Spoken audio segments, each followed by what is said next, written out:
ಪಶ್ಚಿಮ ವಿಭಾಗದ cyber crime police ಸ್ಟೇಷನ್ಗೆ ಒಂದು ಕಂಪ್ಲೇಂಟ್ ಬರುತ್ತೆ. ಒಬ್ಬರು ಲೇಡಿ ಒಂದು ಕಂಪ್ಲೇಂಟ್ ಕೊಡ್ತಾರೆ. ಏನಂದರೆ ಅವ್ರಿಗೆ ಯಾರೋ ಒಬ್ಬರು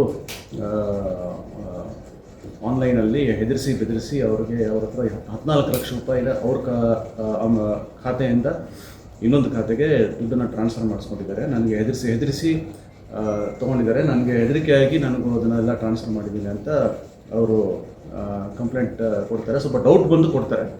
ಯಾರೋ ಬಹುಶಃ ಅವ್ರಿಗೆ ತಿಳಿಸ್ತಾರೆ ಇದು ಸೈಬರ್ ಕ್ರೈಮ್ ಇರ್ಬೋದು ಅಂತ ಹೇಳಿದ್ದಕ್ಕೆ ನಮಗೆ ಇಮಿಡಿಯೇಟಾಗಿ ಅವತ್ತಿನ ದಿವಸನೇ ನಮಗೆ ನಮ್ಮ ಗಮನಕ್ಕೆ ತರ್ತಾರೆ.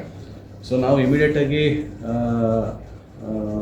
ಕಾರ್ಯಪ್ರವೃತ್ತರಾಗಿ ಆ ಪ್ರಕರಣದಲ್ಲಿ ಕಾರ್ಯಪ್ರವೃತ್ತರಾಗಿ ಏನು ನಮ್ಮದು ಫಸ್ಟ್ ಇದಿರುತ್ತೆ ನಮ್ಮದು ರೆಸ್ಪಾನ್ಸ್, ಇಮಿಡಿಯೇಟಾಗಿ ಆ ಬ್ಯಾಂಕ್ ಖಾತೆಗಳನ್ನ ನಾವು ಫ್ರೀಸ್ ಮಾಡಿಸ್ತಕ್ಕಂಥದ್ದು, ಬ್ಯಾಂಕ್ ಖಾತೆಗಳನ್ನ ಐಡೆಂಟಿಫೈ ಮಾಡಿ ಫ್ರೀಸ್ ಮಾಡಿಸ್ತಕ್ಕಂಥದ್ದು ಇಮಿಡಿಯೇಟಾಗಿ ಮಾಡಿರೋದ್ರಿಂದ ಇವರೇನು 14 ಲಕ್ಷ ರೂಪಾಯಿ ದುಡ್ಡನ್ನು ಇವರು ಟ್ರಾನ್ಸ್ಫರ್ ಮಾಡಿರ್ತಾರೆ ಅವ್ರಿಗೆ, ಅದೆಲ್ಲವೂ ಕೂಡ ಇಮಿಡಿಯೇಟಾಗಿ ಫ್ರೀಸ್ ಆಗುತ್ತೆ. ಫ್ರೀಸ್ ಆಗಿ ಅದು ಈಗ ಅವ್ರಿಗೆ ಕೋರ್ಟಿಂದ ಆರ್ಡರ್ ಆಗಿ ಅವ್ರಿಗೆ ವಾಪಸ್ ದುಡ್ಡು 14 ಲಕ್ಷ ರೂಪಾಯಿ ಈ ಫಿರ್ಯಾದುದಾರರಿಗೆ ವಾಪಸ್ ಕೊಡಲಾಗಿದೆ ಈಗ. ಸೊ ಈ ಒಂದು ಪ್ರಕರಣ ಏನಂದರೆ ಇದಕ್ಕೆ ನಾವು ಡಿಜಿಟಲ್ ಅರೆಸ್ಟ್ ಅಂತ ಹೇಳ್ತೀವಿ.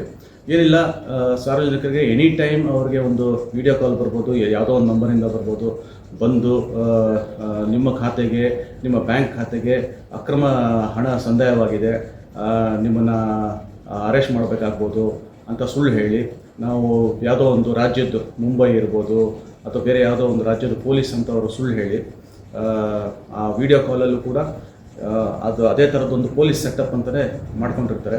ಅಂದರೆ ಸಾರ್ವಜನಿಕರಿಗೆ ನಂಬೋ ಥರ ಅವರೊಂದು ಆ ವಿಡಿಯೋ ಕಾಲಲ್ಲಿ ಸೆಟಪ್ಪನ್ನು ಮಾಡ್ಕೊಂಡಿರ್ತಾರೆ.